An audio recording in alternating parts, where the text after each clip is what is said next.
This is the agenda of today. We'll start off with a round of presentation, of introduction and presentation, starting especially with those online, then those who are here in presence. And after the round of presentation, Ms.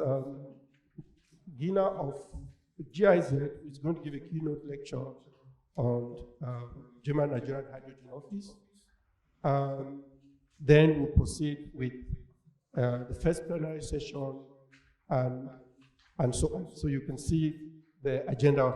No, I don't want to for us to gain time, I don't want to read the whole of the agenda.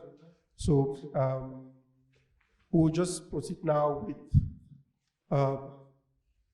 introduction, round of introduction. I will ask those online, starting with the TAP, the representative of the TAP who are here,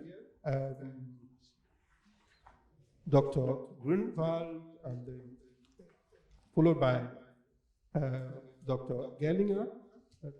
Then I think our consortium partner, Katrin, will follow up, then Martin, and I think after this round of online presentations, we'll proceed here in the hall. So, Dr. Grunwald.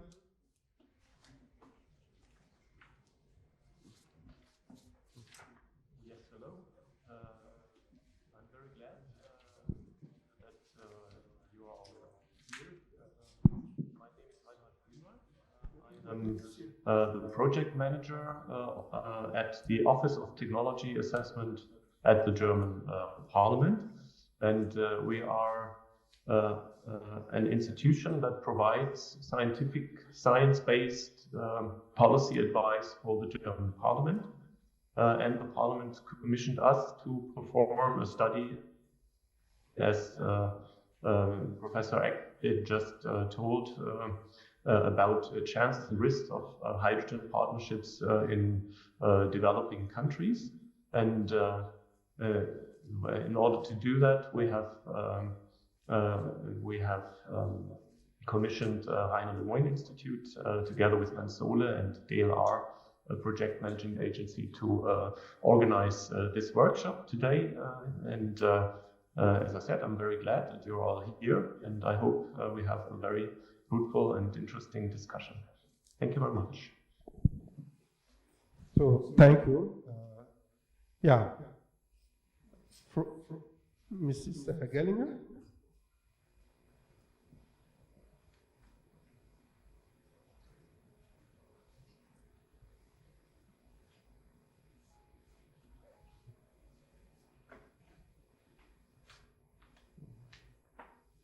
Ms. Gellinger, can you present yourself? Sorry, hello, also from my side. I'm the colleague of Reinhard Grunwald, and I'm working also on this project, and I'm interested to hear what you will discuss today.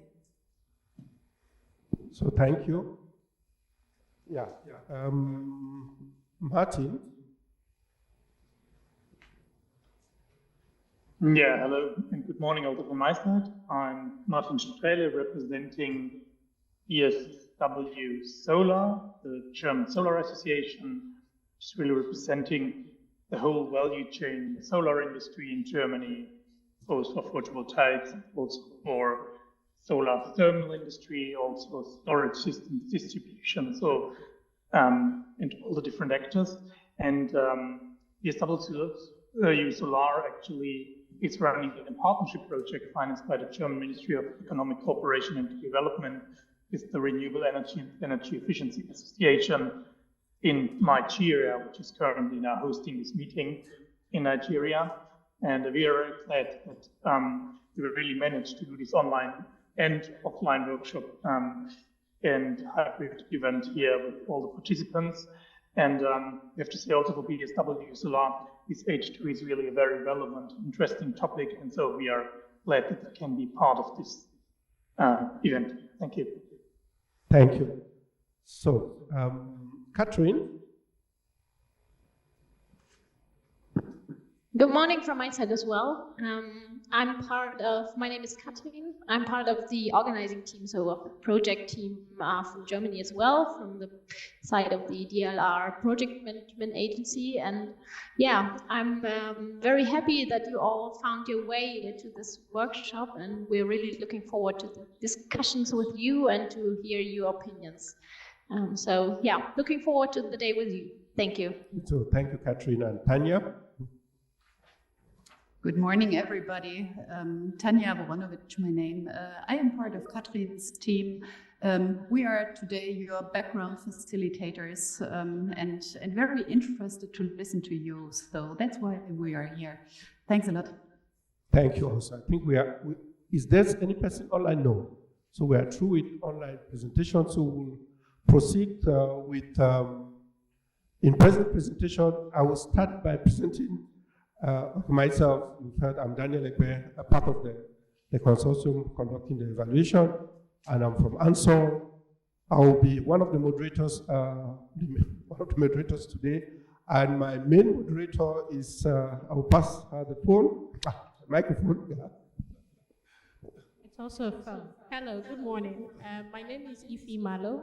I'm co-moderator for today's convening. I'm co-founder for Clean Technology Hub. We're based out of Abuja, and we work in the intersection of energy access and climate change. Looking forward to interacting with all of you. Thank you. Hassan Issa from the Financial Technology Mina. I have an interest in solar energy and photovoltaics. Thank you.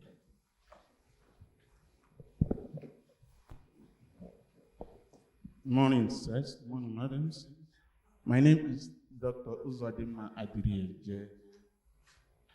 I represent here. Thank you. Thank you. Good morning. My name is Chinedu Ize. I present NMPC New Energy Limited. We're interested in biofuels and solar. Good morning, everyone. My name is Temidayo Moyebi, also from NMPC Renewable Energy.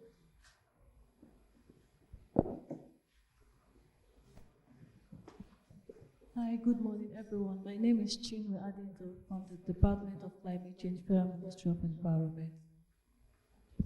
Good morning, everyone. My name is Ekpa Udwak. I represent the Director of Climate Change, Federal Ministry of Environment. Thank you.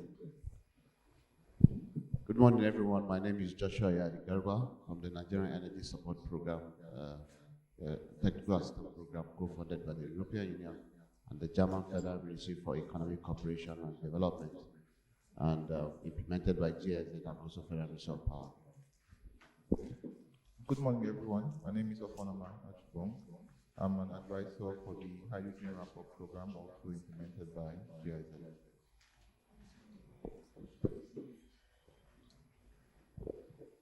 Good morning, everyone. My name is Abigail Adaramula. I'm a researcher in energy access, clean tech hub. Good morning, all. My name is Constance Abekame, energy correspondent, news agency of Nigeria. Right. Good morning, everybody. My name is Ademola Ogunde. I'm here from the Bank of Industry.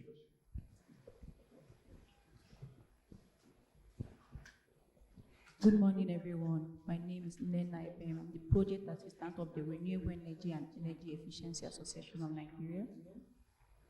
And I'm happy to be here. Hello, everyone. Hello, everyone. Ibo Geya from Clean Technology Hub.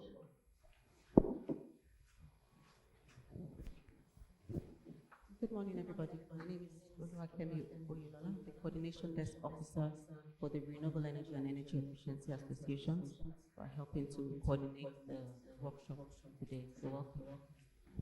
Have some minutes, so we need some space for them to sit.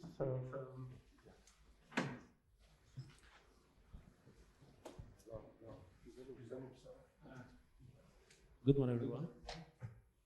My name is Professor Magnus Ano, Vice Chairman of Finance. Thank you so much.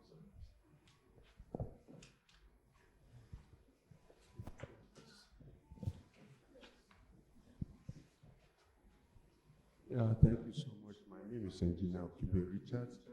I'm a steering committee member of the Alliance. Thank you.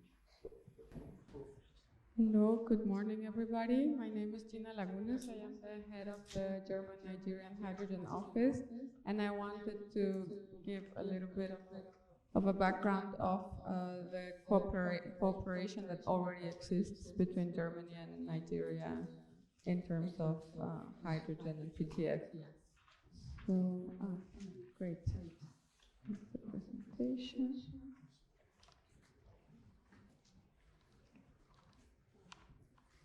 Okay, next slide, please. So, just as a background, the German-Nigerian Hydrogen Office is in. Because those online are not showing, so we have to.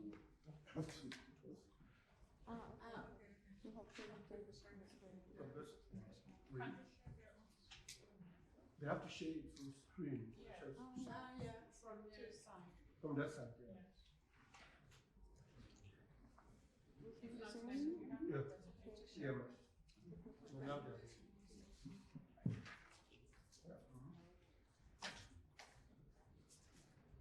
okay, I can already start. The presentation is not so important.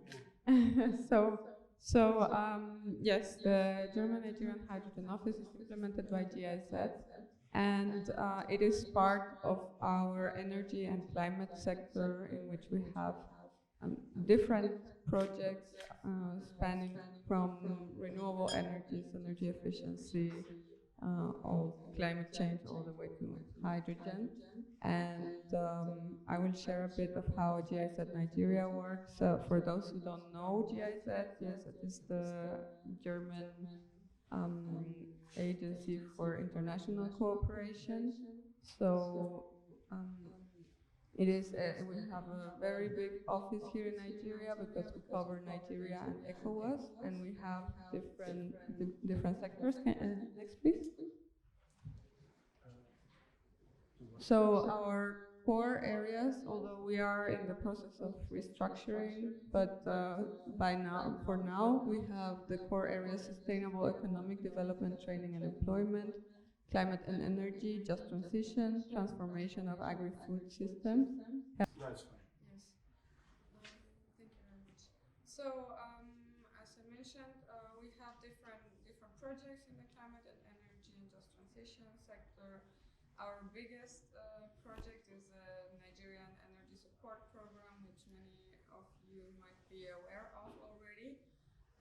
This one is co-financed by the European Union and the Ministry of Economic Cooperation of Germany, and it covers a whole range of topics, including renewable energy, energy efficiency, rural electrification, mini grids, clean cooking, and so on.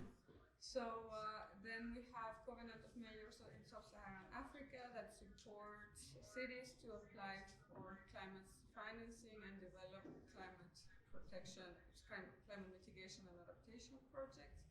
We have Diapo CE, that is a project that supports especially the Ministry of Environment with climate modeling and climate financing.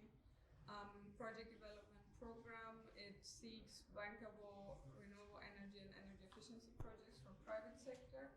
And then the German-Nigerian Hydrogen Office, which I will explain, and the Hydrogen Ramp-Up program. So that's our, we have two hydrogen programs. Next, please. Yes, you can pick the next one. So the German-Nigerian Hydrogen Office has three main work streams. It was officially endorsed by the energy working groups of the German-Nigerian Binational Commission in 2021. And since end of 2021, we have been active in Nigeria with three main work streams. Sorry, I forgot to mention that this project, this office is part of the Global Hydrogen Diplomacy Program, which is financed by the German Federal Foreign Office. And we have offices in several fossil fuel exporting countries. And the idea behind this project is to engage in a dialogue with opportunities that the global decarbonization poses for them in terms of loss of revenue due to market reduction in the fossil fuel space, but at the same time, the opportunity of green hydrogen as an export product and also for the domestic use. And we have, as I mentioned, three main work streams. The first one is to facilitate the multi-stakeholder dialogue, and here we want to support the development of a national hydrogen strategy for Nigeria. The second one is awareness raising and capacity building. So we want to we work to provide capacity building through workshops, events, trainings, webinars, and different tools to public and private sector, as well as academia and the general public. And our third work stream is the cooperation with the private sector. So besides the capacity building for the private sector, we also try to get them involved in the dialogue with the public sector, with the government, to develop an enabling framework for hydrogen. And one of the achievements we have done, or we are in the process of finalizing, we did a study on policy and regulatory frameworks for hydrogen in Nigeria that included hydrogen development, a policy roadmap for hydrogen development. So, and we are starting as well a hydrogen potential study for the country, and we are working also on establishing a working group on hydrogen that will develop the national hydrogen strategy. And this, of course, besides different types of events like conferences, roundtables, dialogues, workshops, and so on that we have organized, even a study trip. Next, please. So the other hydrogen project that we have, we started to end last year in Nigeria, is a hydrogen market ramp-up program, which so it's focusing on networking and project scouting, and the idea is well, to find potential pilot projects in which GIZ could enter into public-private partnerships for project development with European companies that could be in consortia with Nigerian companies, of course. And also this project provides know-how and capacity development, especially about financing. And also they are planning, or we are planning a study on potential off-takers in the domestic market. So that's it from me. Thank you very much. These are my contacts, so just in case. So, thank you very much, Gina. And so, we'll continue.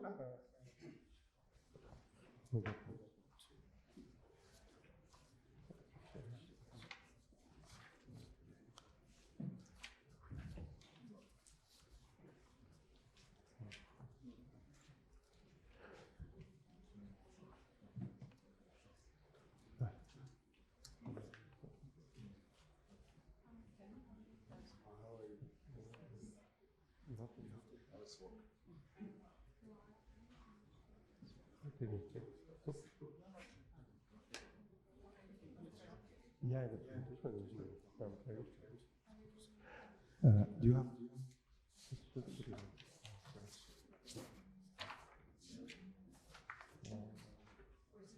I want to put it on. It's online. Yeah, it's now. So, we've just heard what Gina presented. Actually, this workshop, the background of this workshop is apart from what government to government partnership for hydrogen cooperation between Nigeria and Germany. The TAP office, the Office of Assessment of the German Parliament, requested or asked us to conduct this workshops, one of them, the one we're having now, to get the opinion of the man, let me put it, the man on the street, about partnership, because it's very important, complementary to what has been going on between the Nigerian government and the German government. It is very important for the people, the Nigerians themselves, to voice their opinion about such a partnership. That's why we are here today. So what we are doing is just complementary to what has been going on. And we know what is going on now in Africa. There is the African Renaissance. People want to cooperate with people, with the global north, or at the eye-to-eye level, and this is why it is very important for us to sit like this and listen to the people. And I think the German government as a whole wants to keep a very sound relationship with different African partners, and among them, the biggest African country, which is Nigeria, and for a long term.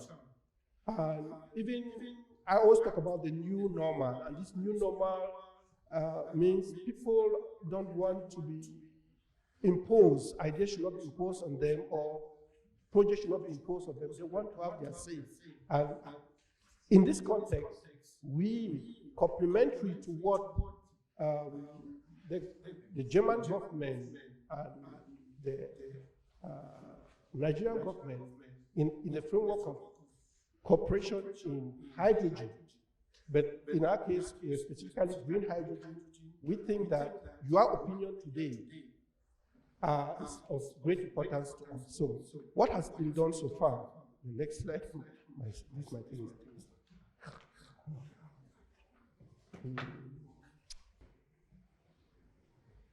So just some patience.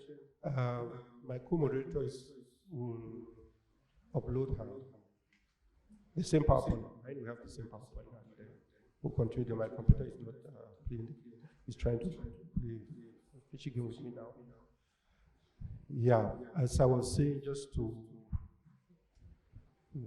maintain the time that we are here, and I hope that you came with ideas of you, people of the civil society, those from universities, from the industry, to voice your opinion in this German-Nigerian partnership in green hydrogen. As I said, complementary to what has been going on, and also because the German government wants, at the long term, keep a sound relationship with Nigeria when it comes to green hydrogen and beyond green hydrogen cooperation, but also other partnerships.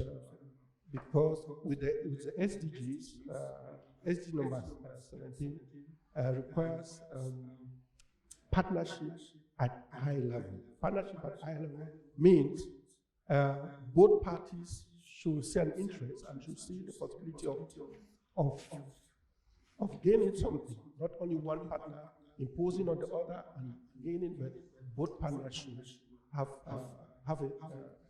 a setup of win-to-win constellation. So, and this is the desire of the German government to see that such a partnership in green hydrogen takes place here in with Nigeria. So. Welcome again.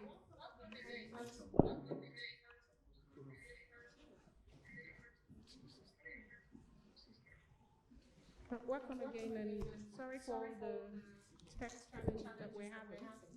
So I earlier introduced myself, and I said I'm Ifi Malo, and I'll be supporting Daniel as the co-moderator for today's event.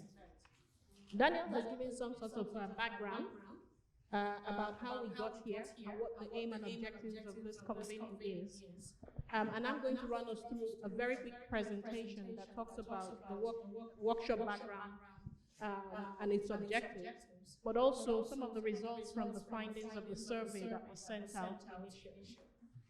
So the goal, like he had mentioned, is to do an analysis of opportunities and risks from the perspective of focus regions, Nigeria being one of those regions, with regards to a hydrogen partnership with Germany. And this is considering, 5 areas: energy, environment, the economy, policy, and society. The approach that was used for this sort of study and this workshop started with a survey. And that was the Delphi survey. We used the Delphi survey to start us. For those of you who don't know what the survey is, it's a series of questionnaires that allows experts to develop or forecast ideas about potential future developments, in this case, hydrogen. And technique is systematic and structured so that it elicits interactive forecasting and results as well. So this was the survey that we used for this study, where we sent out a lot of them. We were a bit disappointed about the number of people who filled the survey. We had 28 total answers for the survey. We had 11 that were completely filled and 17 that were partially filled. For this, and I'll go into it later, of survey to count, we only count those that were completely filled. And it is from the extract with the results that we got from the survey that we're now going to use for the stakeholders workshop. So what's going to happen here today? There are about 4 or 5 things that we're hoping that we achieve at the end of this convening. The first one is a discussion on some of the critical and important topics that have been elicited from the survey. We also want to create an understanding of most of the important points that have been raised by the respondents. We want to identify critical actions that needs to be taken. And then we want to develop a set of recommendations for how hydrogen can be implemented from people who, like my colleague has said, on the ground. And then at the end of all of this, at the end of this workshop, we're going to collate all of your answers and feedback. And then we're going to turn them into a final paper, which will be an expert report, recommendations that we expect to pass on to the German parliament, who are active in the field of international cooperation and look towards steps for implementation. Let me go to the next slide. So there are some key questions that we have here, and there are 5 of them which we have distilled that will act as a guide. I will go through them very quickly. I know that the screen is a bit far for some of you who sit at the back, so let me quickly go through them. The first is, which are the most important risks and opportunities for hydrogen partnerships? And this is along the 5 dimensions we mentioned earlier: energy, environment, economy, policy, and society. How should this be prioritized is the second question. The third question is, what is the likelihood of identified risks and opportunity? What are their likelihoods of occurring? Then the fourth question says, what conditions have to be in place to make this happen? And the fifth question is asking, what actions need to be taken for those conditions of realization to exist? So those are the 5 questions that we're hoping that we can sort of interrogate a lot more deeply today. Are there any questions so far? Can I go on? Okay, thank you. Everyone online, any questions? Can I go on? Yes? Yes. All right, thank you. Thank you, Catherine. All right. So we're now going to go into the survey results and prioritization of the hypothesis. I'm going to also go through this very quickly because we're trying to make up for the time that we've lost a bit. But if you get lost at any point, please do draw my attention and I'll slow down a little more. Yes? Yes? Yeah, okay. All right. Like I said earlier on, we had 28 participants, 11 surveys completed, 17 could not be included for reasons earlier stated that they were incomplete. We can only use 100% completed survey responses in our analysis. The institution of category survey of participants, you can see the charts there. And you can see the breakdown of how people sort of responded to the questions. Under energy, energy was the highest. We have environment, economy, policy, and society. I wish there was a way I could make the chat a little bigger. And everybody was able to choose 2 dimensions, which of the 2 dimensions that they wanted to focus on. So we could see people that responded to the survey sort of leaned more on energy and environment. Now going back to the first survey, results, we're looking at the energy dimension. And I'm going to highlight the 3 that stood out for us. The first one is green hydrogen production. The question was, how likely do you think the following statements are to occur if Nigeria establishes a hydrogen partnership with Germany? That was the first question. I will highlight the 3 answers that we want to frame our discussion under this for.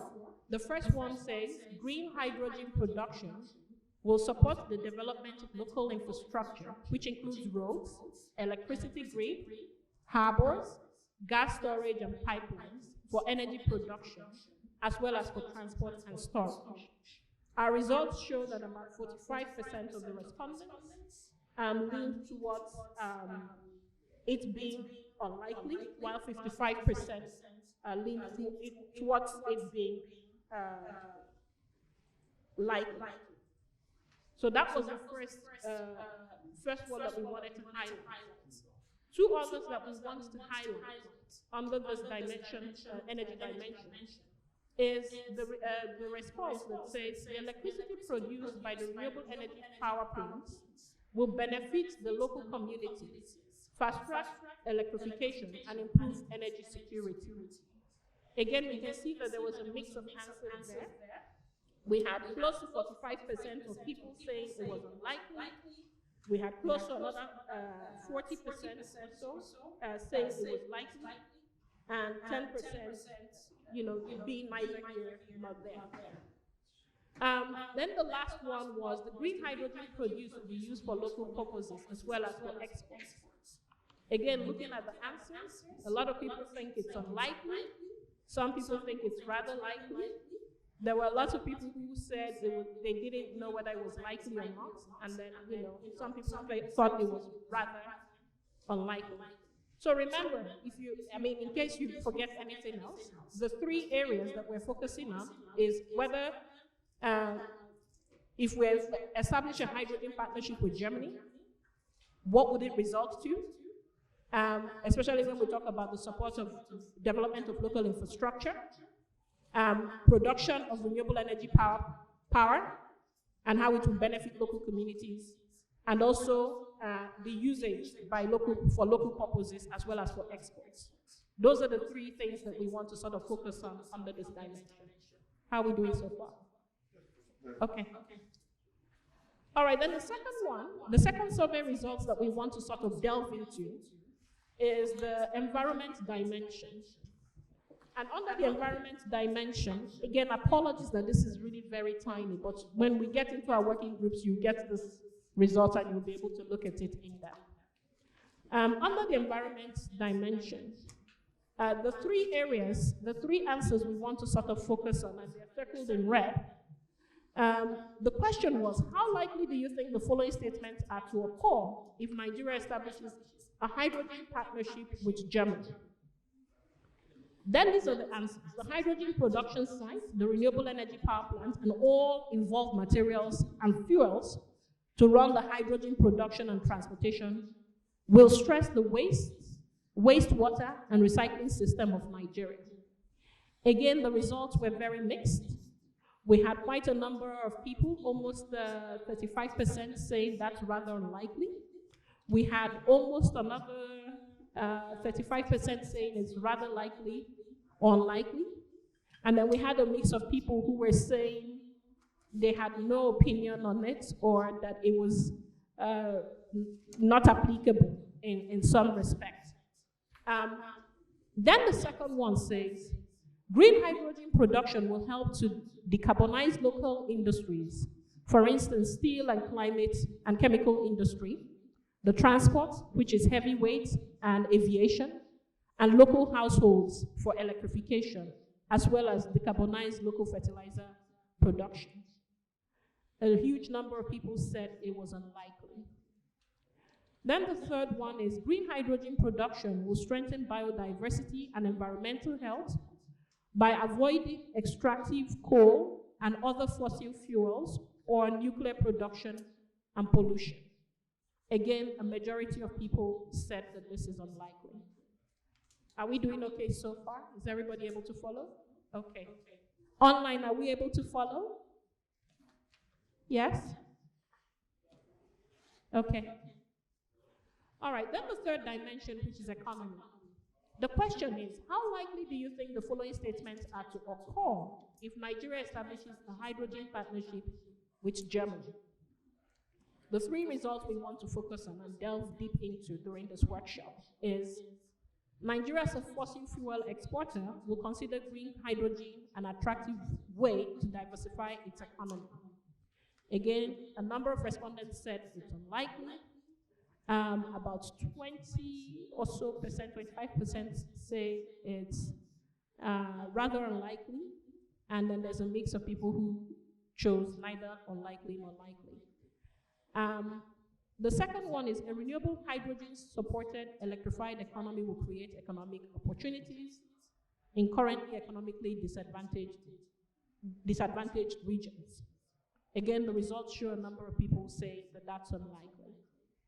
And then the third one is Nigeria will earn needed foreign revenues from exports of green hydrogen, and in particular, derived products with higher value added.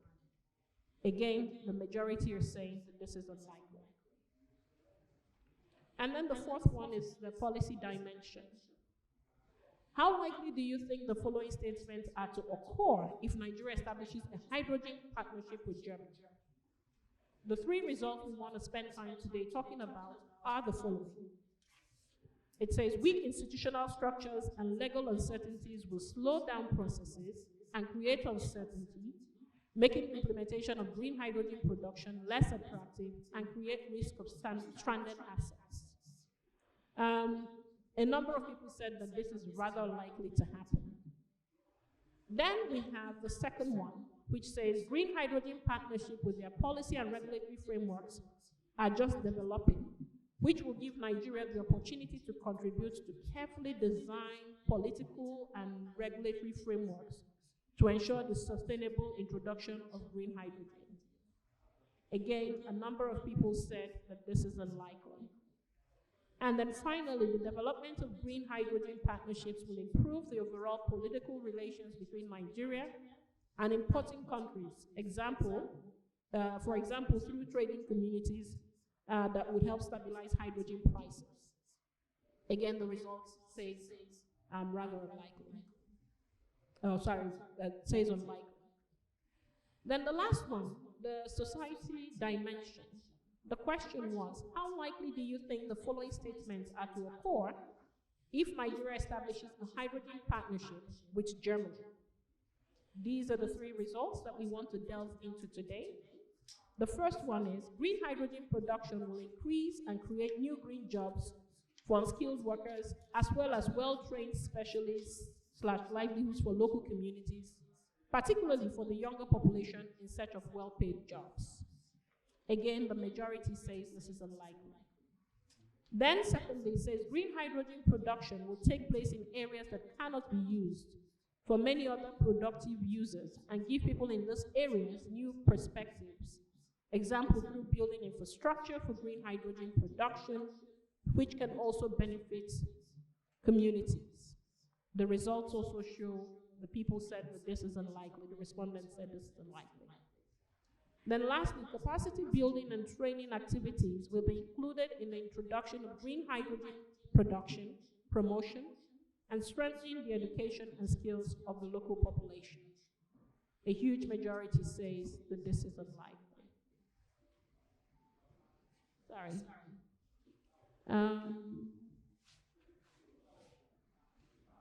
Actually, I'm really sorry. I think the blue lines is likely. Should I do this again? Yes? Yes? Yeah. Should I do it again? Oh, sorry, so sorry. The color codes confused me, and you didn't tell me since. Oh my goodness. Oh my goodness. Okay, sorry. Let's go back here. How likely do you think the following statements are to occur if Nigeria establishes a hydrogen partnership with Germany? Green hydrogen production will support the development of local infrastructure. A good number of people said it was likely. Yes, it was likely.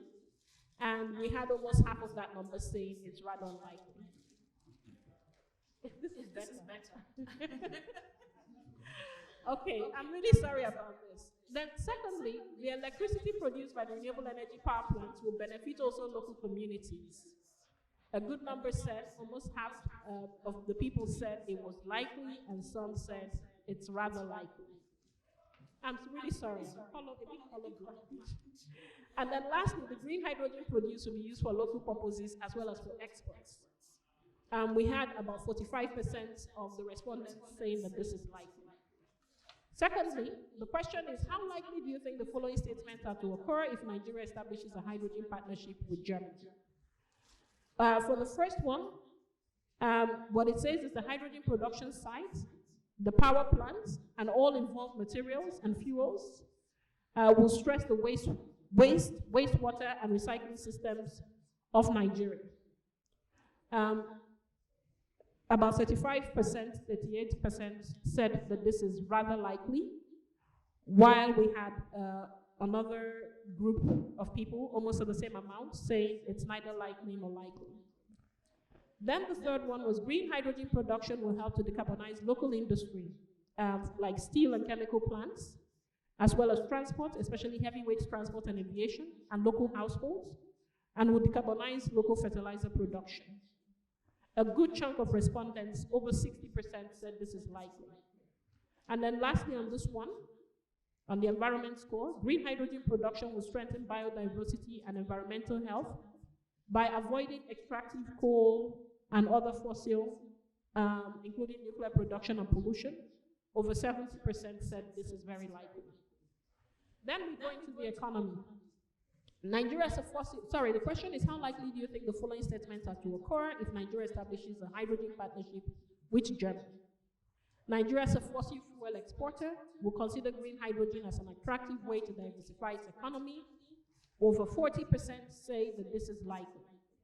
Then the next answer was the renewable hydrogen supported and electrified economy will create economic opportunities, especially in disadvantaged regions. Over 50% say that this is likely. Then it says that Nigeria will earn needed foreign revenues from exports of green hydrogen and derived products with higher value add. Over 80% say this is likely. And then on the policy dimension, the question was, how likely do you think the following statements are to occur if Nigeria establishes a hydrogen partnership with Germany? The three focus areas, the answers we want to focus on, talk about, the first one talks about weak institutional structures and legal uncertainties will slow down processes and create uncertainty, making the implementation less attractive and creating risk of stranded assets. We had a good number, a huge chunk of rather unlikely on this answer. Then green hydrogen partnerships with their policy and regulatory frameworks are just developing and will give Nigeria the opportunity to contribute to carefully designed political and regulatory framework to ensure sustainability of green hydro. A huge number of respondents said that this is very likely, over 60%. And then the last one under this dimension, the development of green hydrogen partnership will improve the overall political relations between Nigeria and importing countries through trade communities, helping to stabilize hydrogen prices. Over 70% said that this is likely. And then lastly, the society dimension. The question is, how likely do you think the following statements are to occur if Nigeria establishes a hydrogen partnership? The three answers we want to delve into. The first says green hydrogen production will increase and create new green jobs for unskilled workers and for specialists. A huge number, over 60% say this is very likely. Green hydrogen production will take place in areas that cannot be used for many other productive uses and give people in these areas new perspective, like building infrastructure, which they can benefit from. Almost 55% say this is likely. And then lastly, capacity building and training activities will be included in the introduction of green hydrogen production, promotion, and will also strengthen the education and skills of the local population. Over 90% say that this is likely. So, these are the answers. And I think from what we've seen here, there's an overwhelming, from the result, there's an overwhelming leaning towards having this sort of hydrogen partnership with Germany. But we want to take the answers that we have listed out here and try and do some in-depth analysis on it. And so we're going to divide ourselves into two groups. Are we doing 2 or 3? We should do 3 groups? Yeah, so that we can get the best out of it. We'll go into 3 groups, and we have some series of questions that we want to ask in those groups. And just so that we have a randomized way of forming the groups, maybe we'll all count 1, 2, 3. All the 1s will be in one room, all the 2s will be in another room, and then all the 3s will be in another room. So this plenary was really good. We want to do a quick 10-minute report out, 10 minutes for all the groups.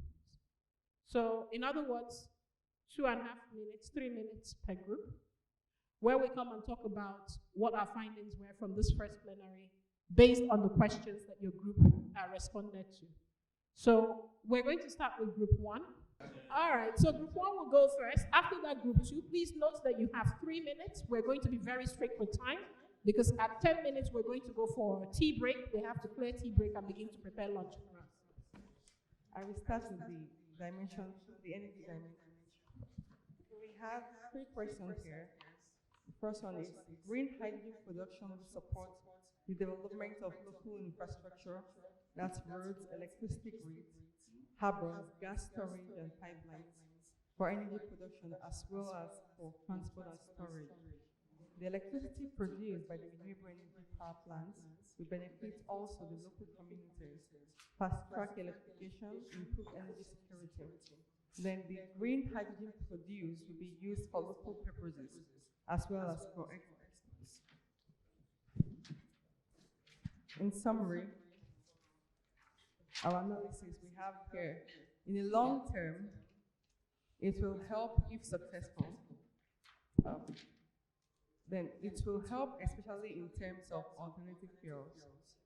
But also say that the land mass that will be used will be huge. Will it be in one location or it will be in several locations? In terms of developing infrastructure, infrastructure will help if successful at the long run. We can't have a project if this magnitude is in isolation. We have to try to build local areas and far away areas for domestic building, far away from domestic building and we need roads. The current state of our pipeline is not good enough for the hydrogen. Hence, we need to build new ones. The risk in hydrogen is that it is explosive, it's volatile, when it comes in contact with oxygen. So once we include hydrogen production, we need infrastructure. I'm just reading them according to people's comments and contributions. So we need large areas we need large areas where we can have this done. Nigeria is a country with the highest number of people without access to electricity. This green hydrogen is actually for the use of Germany. This green hydrogen is actually for the use of hydrogen when the country is in the need of energy. Communities must first feel the ownership of this fuel before it is extended. If they don't feel the benefit, it will be sabotaged. It might look like another form of colonialism, as people will feel that we do not have enough energy here, but we are exporting the little we have. If we are able to establish this and get forex from it, then the whole value chain will benefit Nigerians. From the second list, when the renewable energy becomes expensive for people to get, people will turn to fossil fuels. What we are trying to do is to make people see the need for the adoption of renewable energy, but making it more expensive for the locals will not be beneficial. Using renewable energy installations just to produce hydrogen for exports will reinforce the dependency on energy generation with fossil fuels. So we are saying here that if we begin to channel all the energy we have, all the renewable energy we have to green hydrogen, it's going to make it expensive for even the locals. Then going to environment, we have three questions here to say the hydrogen production site, the renewable energy power plant, and all involved materials and fuels to run the hydrogen production and transport will stress the wastewater and recycling system of Nigeria. Green hydrogen production will help to decarbonize local industry, that is steel and chemical industry, transport, heavy weight and aviation, and local households electrification, as well as decarbonize local fertilizer production. Green hydrogen production will strengthen biodiversity and environmental health by avoiding extractive coal, other fossil fuels, and nuclear production and suggestions from people. So one here says, is there any provision for recycling, most especially for the communities involved? We need to strike a balance. The plan should have the provision of a recycling system. This is where the environmental impact analysis comes in. Every waste must have a way to be recycled. We have a waste management policy. The federal, state, and local governments must be fully involved. We have to take water into consideration. Nigeria is already having a shortage of water. Channeling this water for this purpose, will it affect us at the long run? Can wastewater be recycled and used again? And are we really matured for green hydrogen? Do we have plans for a pilot project? So this is all. Thank you.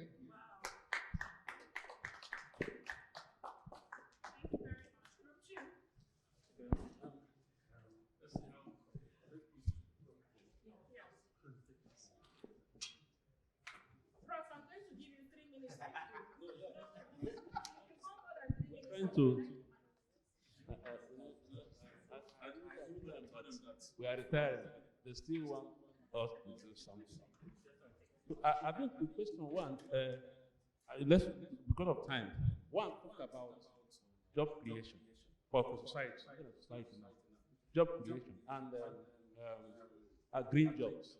The green job does three things. One, improve the quality of life, build livelihoods, and navigate poverty.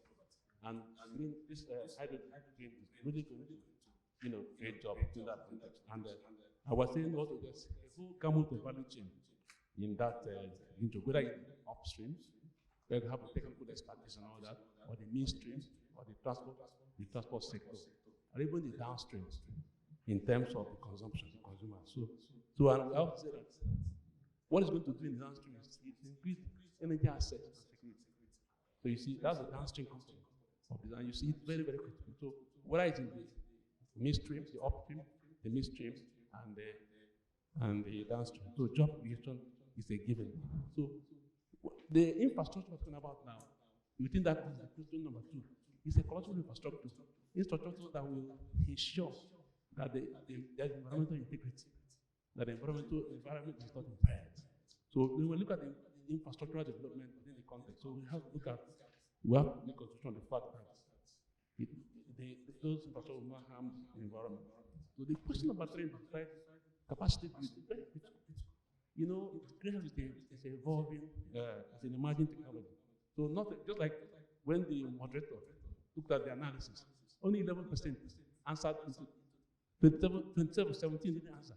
That shows that they are not aware of what green hydrogen is about. So there's any, because in fact, I would have questioned this result. And thank God they made that disclaimer that it is unfortunate at any level. That goes to show that in terms of capacity, not many people are aware of this. And so we need to deepen, it should be a top priority, so to speak. So that with respect to society. In the context of the economy, there's a question they talk about diversification. Green hydrogen is very, very critical as it's a perfect way of diversifying and contributing to our energy transition plan, all right? In the long run. So we made a case that in the short run, natural gas as now is traditional fuel must be brought within the context of LPG for us to have it. So green hydrogen is the perfect, but it's only in the long run. But let's bring into the loop natural gas and traditional fuel in the context of LPG for the economy which the country have not exploited. All right?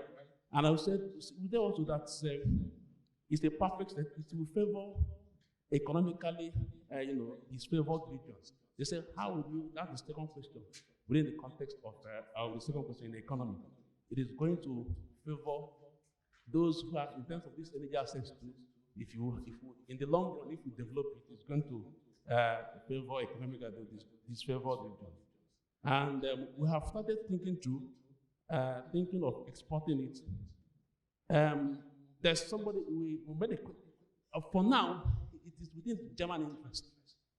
It is within the context of German interest. So we have not even taken part of planning stage. So it's the context of German interest, but which is also clear, trying to create a small screen for us so that we'll be able to say, yeah, we'll be on that trajectory, on that journey. And finally, we said it's important we commence a strategic and holistic planning. We heard that there are pockets of private entities trying to do something here, but we said we don't want that. What we call what do you call that word I use? Isolated cases. Silo, working in silos. It is more strategic now, and so that it is more sustainable. As much as we appreciate what the Germans are doing for us, let's have a holistic planning. So, and finally, yes, the possible revenue is very, very huge. So long as it is transparent and environmentally, there is transparency and it is work within the context of transparency and accountable environment. So we're going to we don't want what happened in the oil and gas, then the theft and all that. It should be accountable. So it's very, very. So this is what we within the context of economy and society. Thank you so much.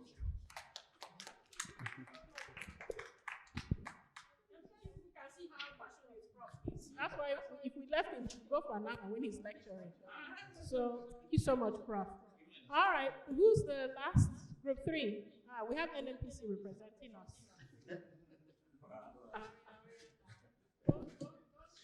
Okay, then we need to read that question 1 for us so we can be inclusive. So the first question, please, if you read it for us, it has to do with policy. So, but we want to get it the way it is, so we can know what we agreed with, because for that one we agreed. Yes. So on the policy one, where we said weak institutional structures. So the question was, how likely do you think the following statements are to occur if Nigeria establishes a hydrogen partnership with Germany? That weak institutional structures and legal uncertainty will slow down the process of creating and implementing a green hydrogen production. Exactly. So we agreed that with institutional structures and policies will impede the development of this green hydrogen plan. So we gave reasons for our agreement. First of all, we agreed that there will be policy overlaps even when they are there, and then there will also be MDA overlap. We use an example of some other policies like the biofuel policy that was adopted in 2006, that those things also happen, policy overlaps, MD overlap, and then there's this general inertia. People want to stick with what we know. The fossil fuel is still here, so why do we want to move forward? And that could also impede it. Also, said there's lack of technical capacity, and then there's no political will to drive it. So these three will lead us to having those weak institutions that will not make this thing to work. Then the second question we also agreed, but let's hear the way it went. Okay, so Green Hydrogen Partnership, along with their policy and regulatory frameworks, are still in a very nascent stage. And that this process will now give Nigeria the opportunity to contribute to carefully designing the political and regulatory frameworks to ensure its sustainability. Exactly. So we also agreed that because it is still a young sector and endeavor, that it provides us an opportunity to do our frameworks, policies, the regulatory policy before the sector becomes chaotic.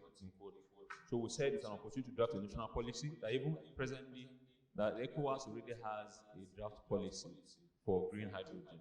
And then it behoves Nigeria to now make a national policy. And then currently there's a committee by the Minister of Power that is trying to draft this particular policy. And they hope to have a wider consultation with other stakeholders to develop this policy. So yes, it's an opportunity to make our own national policies and then the framework for regulation. Then finally, the last one. Go ahead, yes, ma'am. The development of Green Hydrogen Partnership will improve the overall political relations between Nigeria and important countries. Okay, so we also agree that yes, it's very likely that there will be improved relationships, including trade relationship being increased, but also acknowledge a risk that it may not happen because we had two particular risks: market risk and political risk. Eventually, down the line, we may realize that other countries, due to price and competitiveness, Nigeria may want to export to people, other countries who offer better prices, and that could also, cause frictions in the near future. And then there may also political risk about wanting to use the hydrogen here and asking ourselves, how do we use it here and not export? So, thank you. Yeah.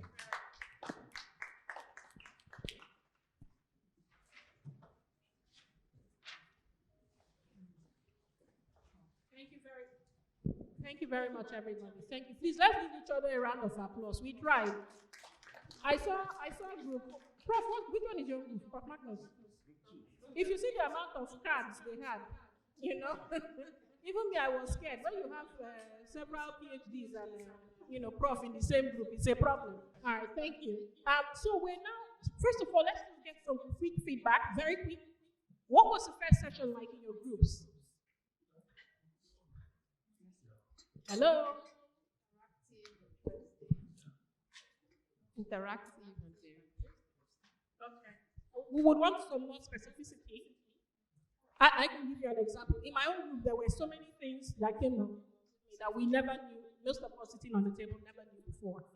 So the fact that we were sitting with somebody from policy, from business, from government, it was really great to get a whole host of ideas about things that are happening in the hydrogen sector that we never even knew were ongoing. What was other people's experience? Yes, I think we had that experience, and we could see the pattern of the stakeholders and see different perspectives of the issues, and that was what was. So this has become an awareness-raising workshop also. Sorry? A knowledge workshop as well. Anyone else? One more? We can take one more before we move on. Anyone from the stage? Okay, go ahead. Respondents almost are not far from the truth. Most of us agreed with what they agreed with. Yeah, so these are the points. Okay, so his point is that we're finding that we're able to validate the findings from the survey, which is really very important, and that's why we're here. Yeah. So, working session one. Oh, sorry. Yes, sir. The cross-cutting nature and wide potentials of hydrogen was very, very apparent.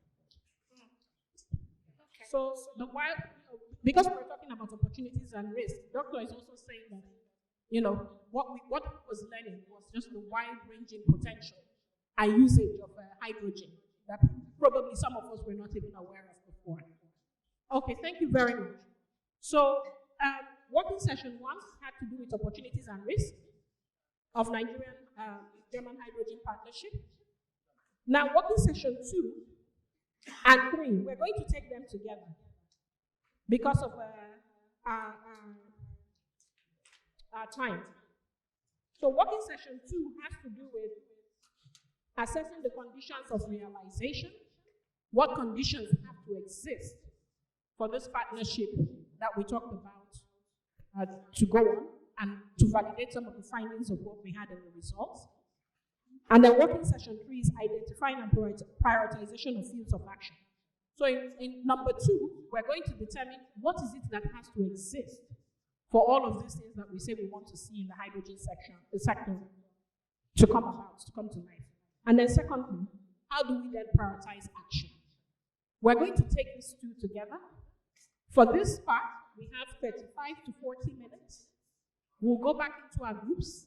It is the same dimensions that we had before that we're going to have again. So policy people will sit where they're sitting, economic and, I don't know, economic and what? What were the two groups?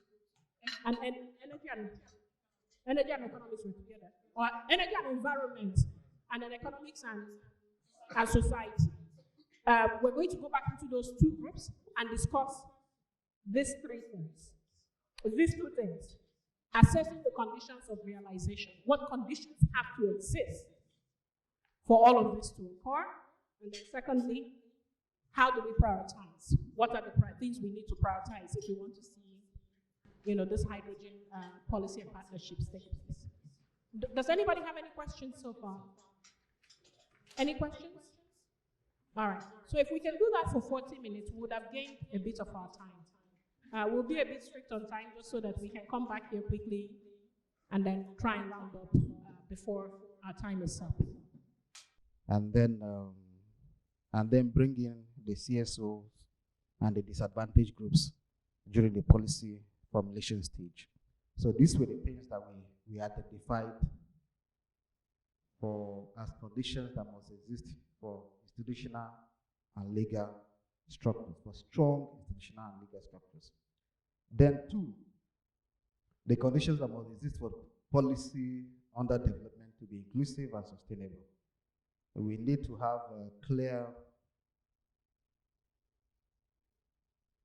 we need to clearly articulate Nigeria hydrogen sector goals. We need to do a mapping of for end use applications. We need to do mapping for case use to understand the economic, political, and environmental use as well. We need to move from, we need more hydrogen education, including at the political level and at all levels of the society.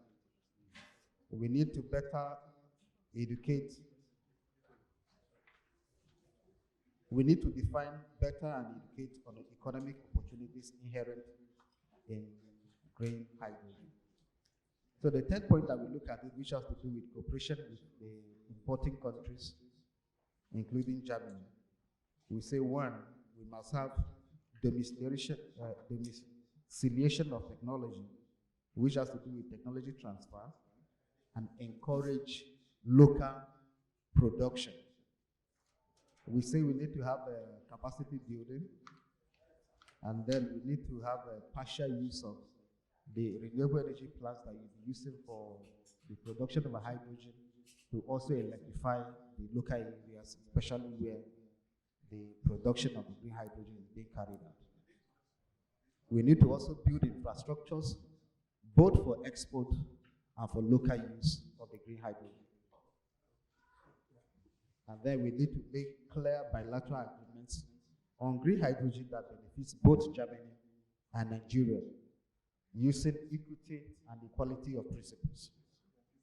We need to have a framework on green energy partnership within the framework of carbon neutrality, decarbonization, and ensure carbon offsets plus technology transfers. And we need to have a framework on cooperation with importing countries in a way that ensures standardization. So I think that is what we did for the session 2. Then the session 3, we now prioritized all the conditions that we identified in session 2. So in session 3, our number one question, which we look at, which are the conditions for establishing strong institutional and legal structures.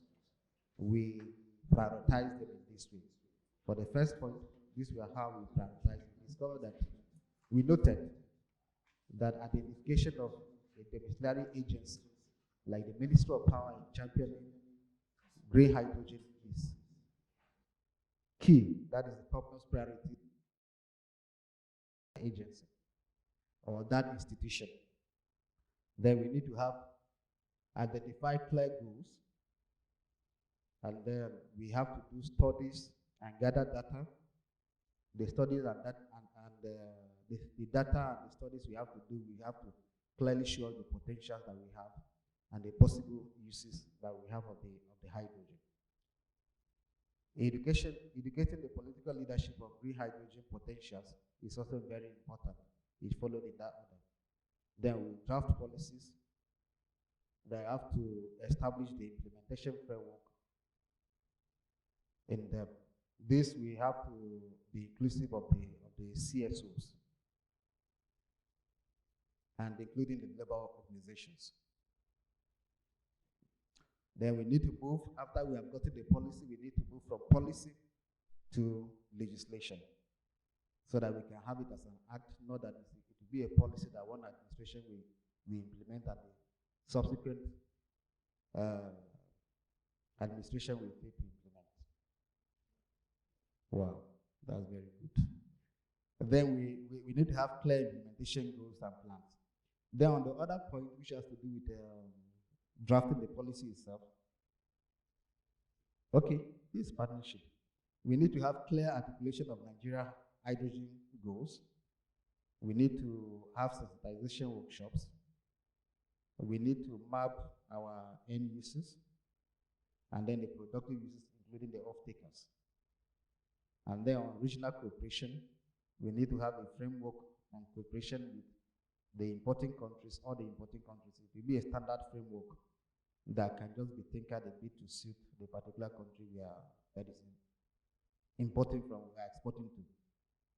Then we need to work with SON on standardization. We need to work, this is the prioritization, we need to work on infrastructure made for both export and local consumption. Then exchange local production of clean hydrogen and technology transfer with capacity building. Thank you so much.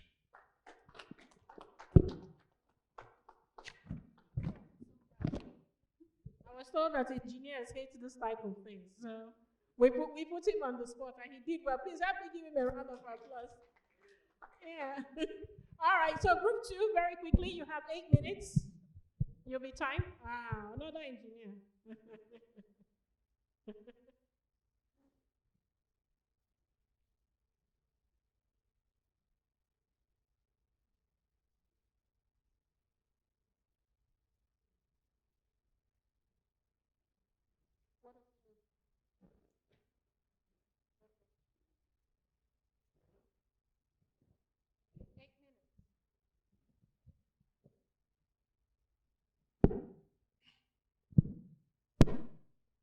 Okay, so for group 2,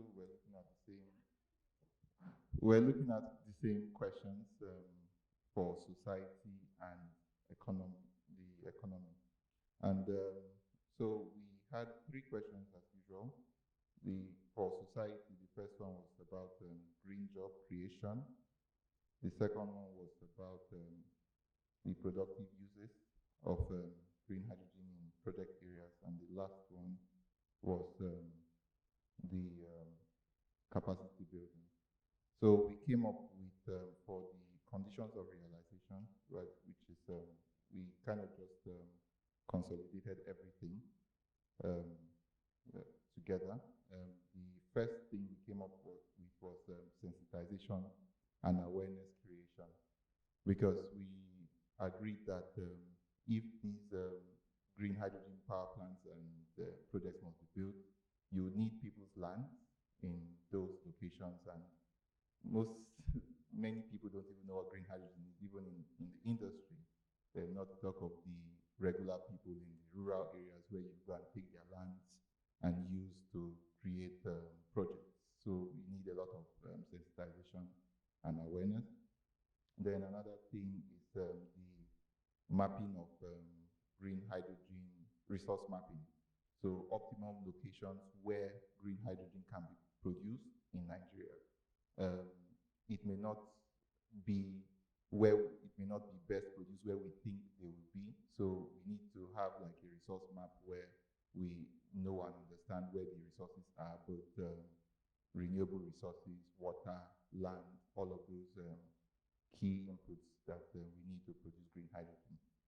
Then the third thing we mentioned was the development of the renewable energy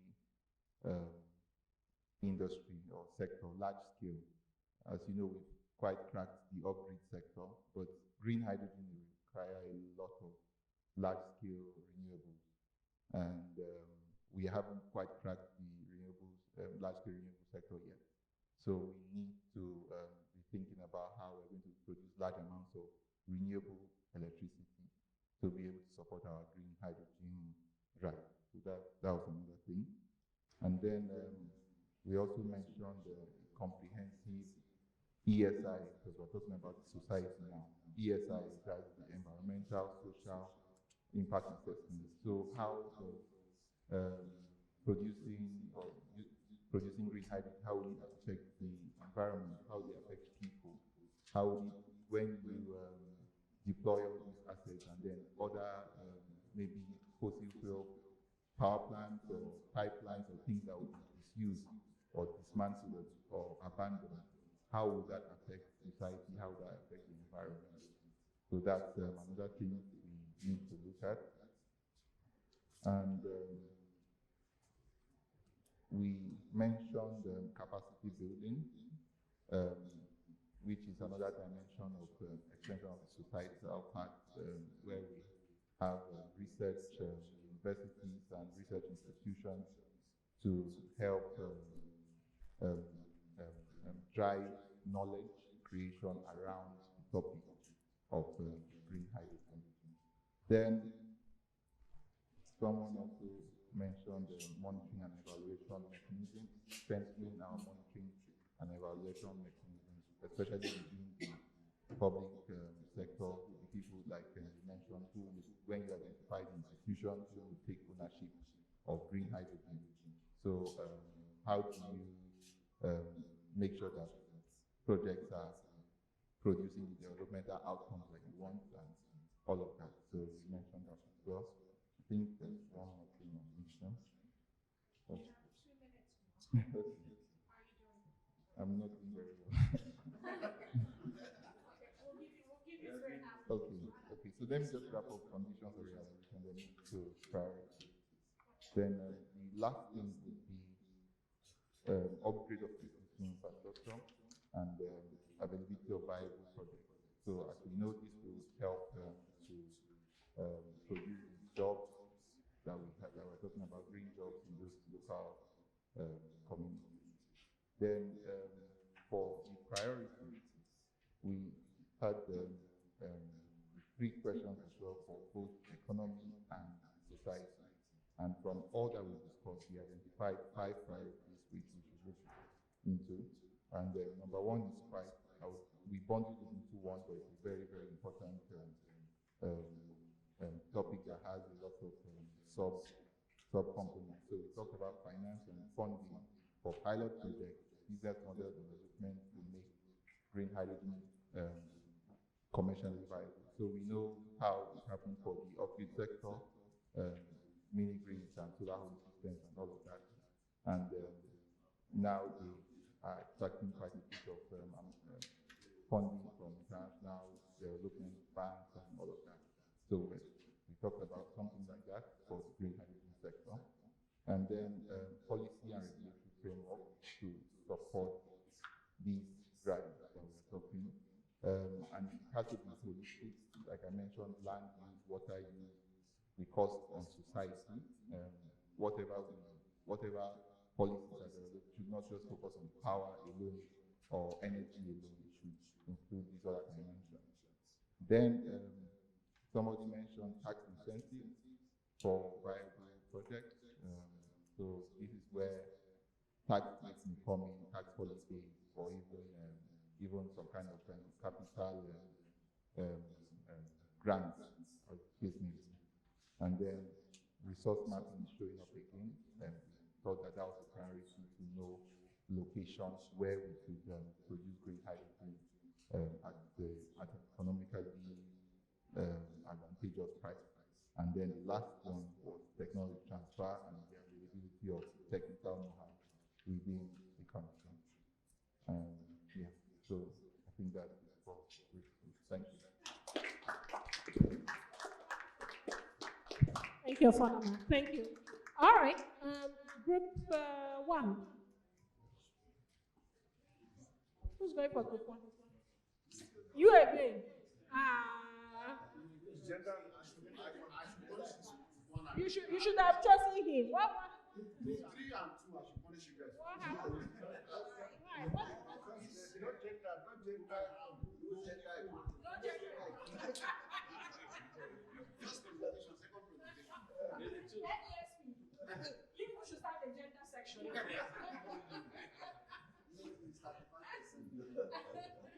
Good day, everybody. Thank you for representing the women, by the way.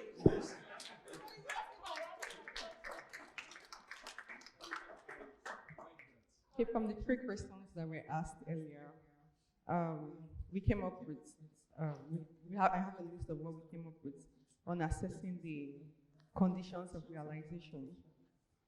So we said, the first one here is we need good governance and accountability. We need to educate the local community. At least we need to educate the local community on what we want to do in their land so that we don't just start something without their knowledge. Nigeria have the resources, both water and land mass, but our problem is how to harness them. Therefore, we need to have a plan on how to harness and implement policies associated with renewable energy. All stakeholders involved must come into partnership and take responsibility in realizing these objectives. We need capacity building. We need to build people who will carry out this project. We need to build people both in the local communities, people who would see this project through.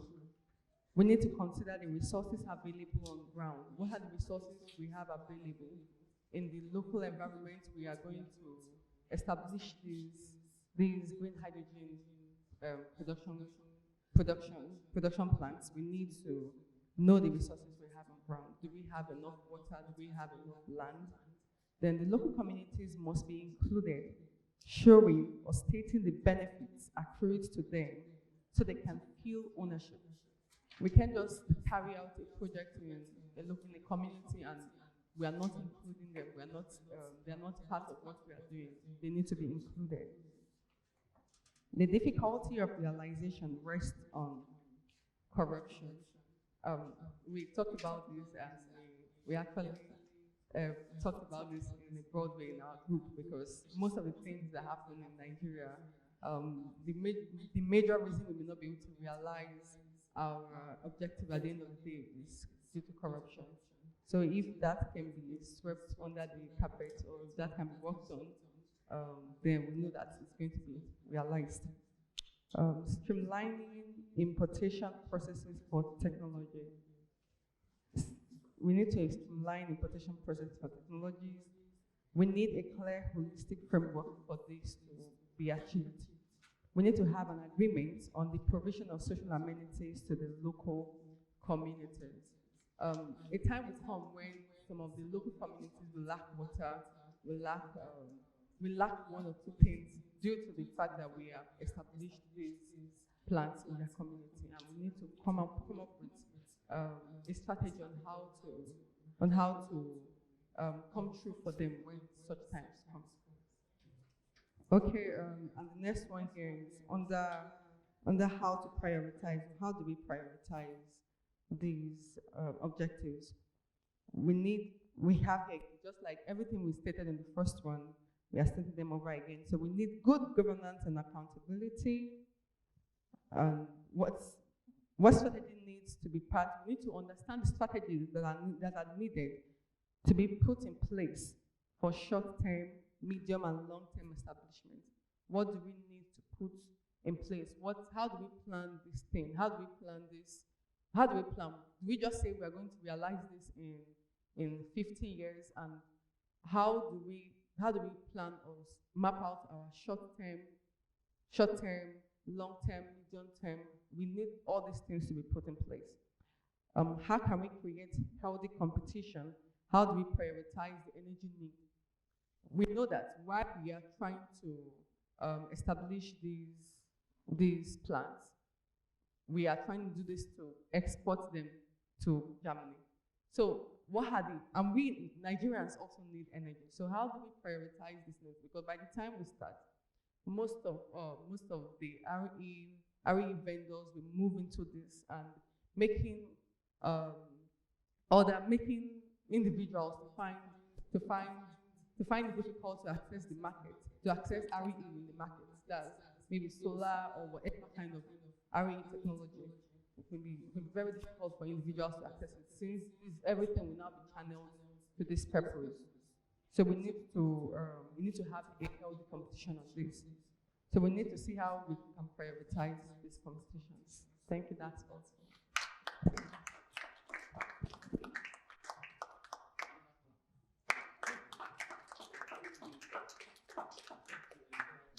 You forgot one thing. What you mentioned. Which one? Yes. That's very important.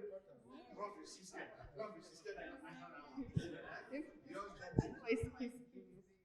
We need religious bodies to be sensitizing the benefits of RE. We need religious bodies. We need the pastors, the imams, all of them to sensitize their members on how important RE is. Okay. You know, I like the fact that hers was short, sweet, and straight to the point. This is what happens when you put women in leadership positions. So group 2 and 3, we have to learn. Okay, so we're sort of running very close to our end time, and I just wanted to, we're wrapping up now. I just wanted to sort of take time out, get 2 or 3 opinions. How do you think this went generally? What could we have done better? Just feedback. Say that again? Written. Okay, so you have wanted. No, you can tell us. Just feedback. Yes, sir.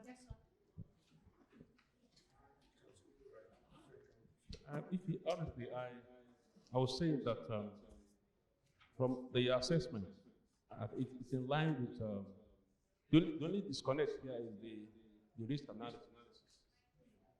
In my previous study, we identified 10 risk issues potential that will drive or make or mar, a renewable energy efficiency technology.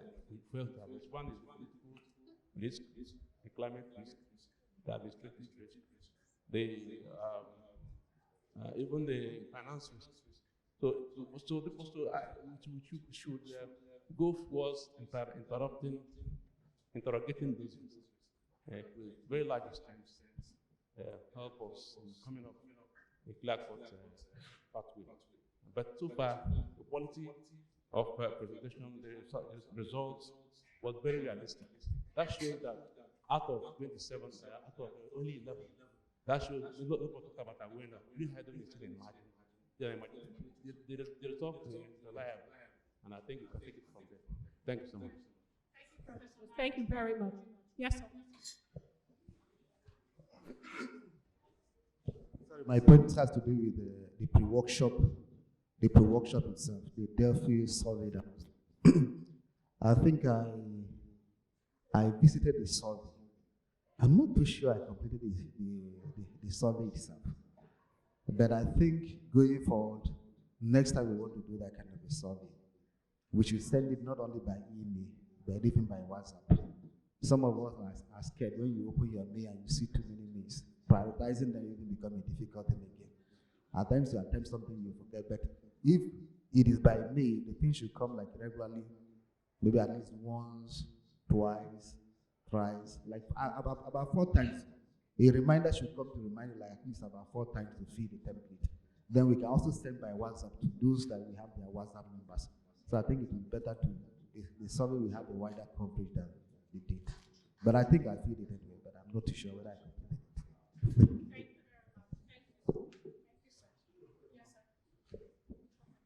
Thank you very much. I think, just like Prof. has said, I think the response we didn't really get from the survey was because people were not too aware about the issue of hydrogen energy. So I feel that if perhaps you had sent those documents you sent earlier before the survey, so people have a background information, would have you have gotten more and more response from people. So maybe next time when you want to do something like that, maybe you send some information first and information don't time before you now send the survey. Thank you. Thank you very much, sir. That's very useful feedback. We can take one more. One more?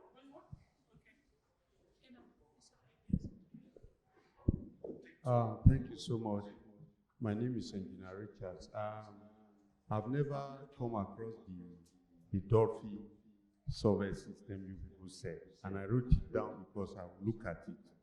And no matter whatever happened, I think that from this particular meeting that we had, if there's any gap in the Dolphin survey system, I think this method of approach that we use will be able to provide solution for those gaps. Thank you so much. Thank you very much, sir. So my co-moderator, Prof, has said we should get one.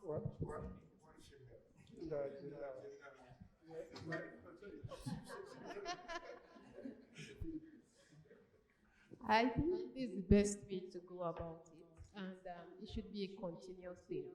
That in every process, before, during, and after the implementation, more stakeholders here should also be involved, so as to improve the process and to know what the people need, because they are like representing the people itself. We cannot involve the people in it, but this NGOs here, so they'll always be here to scrutinize and always speak for the people. All right. Thank you very much. Thank you. That was very useful feedback, and I want to thank all of you for being very generous with your comments and being very frank with us. So we've come to the close. Before I hand over to Prof, who's going to give the vote of thanks, I personally want to thank all of you for remaining engaged. It's not easy to be here from 10 to 2 and just giving your best into all of the discussions that we had. I know a lot of you personally, some of you are meeting for the first time. I will continue to stay connected. It's been an honor to help co-moderate this event. And I'm looking forward to working with all of you on hydrogen issues. So I'll hand over to the Prof to do a proper thank you from all the partners. So thank you. So I want to really thank all of you. But before I want to thank my team, if you did a wonderful job. So let's give her a round of applause. So she made things very smooth and friendly, and we are in a good time. Yeah, she's a good. So thank you. And I want to thank Gina for coming. I want to thank the Alliance, who did a wonderful job behind the scenes, and also here with Prof, and the chairman will say, but he has to leave. Yeah. So, and I thank the journalists who are here, came and also participated, gave their opinion. I thank all of you, the stakeholders who spend this time with us. As you said, as the last person said, we should keep on getting our opinion along the way. As I was saying, the government-to-government cooperation and partnership should be completed with the opinion from the civil society, and that's why we came here. And we got very interesting results, which we were going to put it down. And I hope that all the documents where things were written will be collected and make a summary of the results that were published, and maybe those who have participated will receive the final results, final document. That's something we should do. So I want just to say thank you very much for coming, and I'll have to deal with some of you individually, those who were invited from the concept to participate and work on it.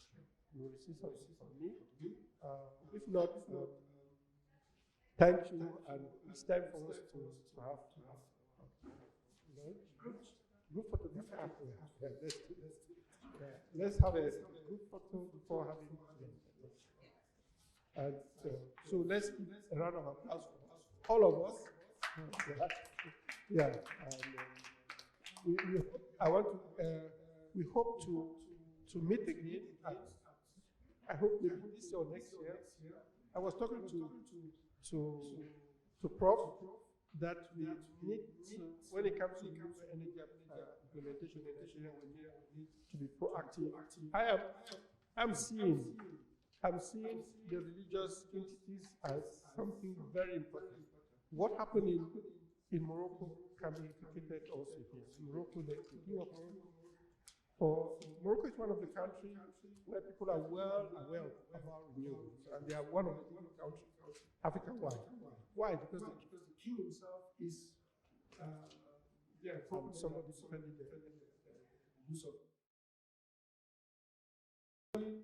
solar panels on mosques and training imams to talk about renewables. And I'm saying in Nigeria we have more churches than, or more religious houses than hospitals and schools and so on. So if our pastors, our imams and priests are educated in this area, if they start speaking about it, it will be a big boom. And if churches can install renewable energy to have permanently, at least most churches don't need much energy, just need energy for lighting and so on. So if they can go renewable, people coming to the church will see and try to replicate and start installing. And that's how there will be a renewable energy boom in Nigeria, because Nigeria is the country worldwide the largest number of people without access to electricity. Almost 1 million Nigerians have no access to electricity. This has statistics from the World Bank of last year, 2022. Second by Ethiopia, second by DRC, third by Ethiopia. So there is need to supplement this energy or this lack of energy with renewables, and the potential is there. We can use it. Beyond that, what many of you said was we need renewable energy for the locals, for us, and the excess can be used to do many other things. So the production of hydrogen and many other aspects. So I think this is something which I hope we'll continue discussing it, especially with the Renewable Energy Alliance, which is a wonderful institution. We thank all those who've made this possible, GIZ and BSW, who have been supporting the Renewable Energy Alliance. And we hope that this institution will not go down, but it will remain, and it's going to be a proactive institution to promote the renewables in this country. So once more, thank you very much for being part of this movement, and I hope to meet you again sometime this year or next year. As I said, we are planning a big event together with the Alliance. Thank you.